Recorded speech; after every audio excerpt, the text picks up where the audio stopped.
বাংলাদেশ তরুণ দলের ৩০তম প্রতিষ্ঠা বার্ষিকী উপলক্ষে সুনামগঞ্জে বর্ণাঢ্য র্যালি ও আলোচনা সভা অনুষ্ঠিত। সুনামগঞ্জ প্রতিনিধি। বাংলাদেশ জাতীয়তাবাদী দল বিএনপির সহযোগী সংগঠন বাংলাদেশ তরুণ দলের ৩০তম প্রতিষ্ঠা বার্ষিকী উপলক্ষে সুনামগঞ্জে বর্ণাঢ্য র্যালি ও আলোচনা সভা অনুষ্ঠিত হয়েছে। আজ রোববার সকাল 11:30টায় বাংলাদেশ তরুণ দল সুনামগঞ্জ জেলা শাখার সভাপতি আবুল ফজল আকাশ ও সাধারণ সম্পাদক মোহাম্মদ মনোয়ার হোসেনের নেতৃত্বে র্যালিটি শহরের পুরাতন বাসস্টেশন এলাকায় বিএনপির কার্যালয়ের সামনে থেকে বের হয়ে শহরের বিভিন্ন সড়ক প্রদক্ষিণ শেষে স্থানীয় আলফাত উদ্দিন স্কয়ার ট্রাফিক পয়েন্টে এক আলোচনা সভা অনুষ্ঠিত হয়।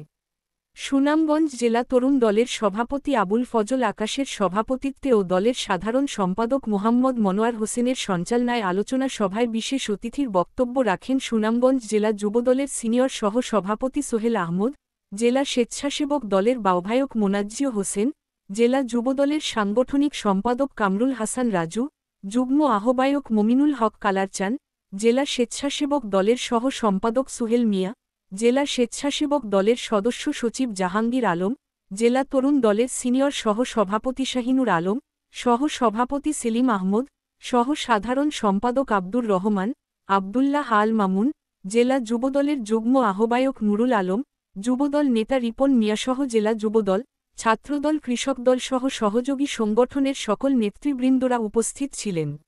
নেতৃবৃন্দরা বলেন, সুনামগঞ্জে বিগত ফ্যাসিস্ট আওয়ামী লীগ সরকারের আমলে বিএনপিসহ সহযোগিত সংগঠনের নেতৃবৃন্দের নামে অসংখ্য হামলা মামলা দিলেও আমরা জেলা বিএনপির সাবেক সাধারণ সম্পাদক ও বর্তমান আহ্বায়ক কমিটির অন্যতম সদস্য অ্যাডভোকেট নুরুল ইসলাম নুরুলের নেতৃত্বে বিগত সরকার পতনের আন্দোলন সংগ্রামে সুনামগঞ্জের রাজপথ দখলে রেখেছিলাম।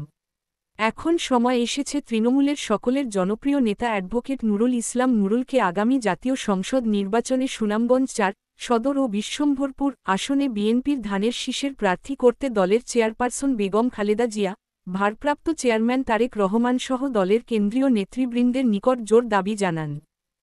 আমাদের প্রিয় নেতা ১৭ বিশ্বম্ভরপুরের আগামী দিনের ধানের শীষের কান্ডারি বাংলাদেশ জাতীয়তাবাদী দল বিএনপি সুনামগঞ্জ জেলা শাখার সাবেক সফল সাধারণ সম্পাদক, সাবেক সফল সভাপতি,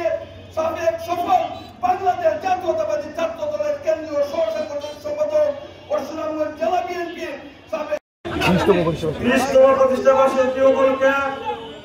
এখন আপনাদের সামনে বক্তব্য রাখবেন সুনামগঞ্জ জেলা তরুণ দলের সিনিয়র সহসভাপতি শাহিনুর আলম। প্রিয় উপস্থিতি, আমি আজ বক্তব্য দেব না, আমার বক্তব্য অন্যদিকে দেব না। আমি শুধু আপনাদের সামনে দুটি কথা বলতে চাই। 2022 সালে যখন আমাদের বর্তমান স্বেচ্ছাসেবক দলের সংগ্রামী সদস্য সচিব জাহাঙ্গীর ভাই অনুরোধ ক্রমে আমাকে দিনাজ উপজেলা তরুণ দলের আহ্বায়ক করা হয়েছিল, অ্যাডভোকেট নুরুল ইসলাম নুরুল ভাইয়ের নেতৃত্বে আমি প্রথম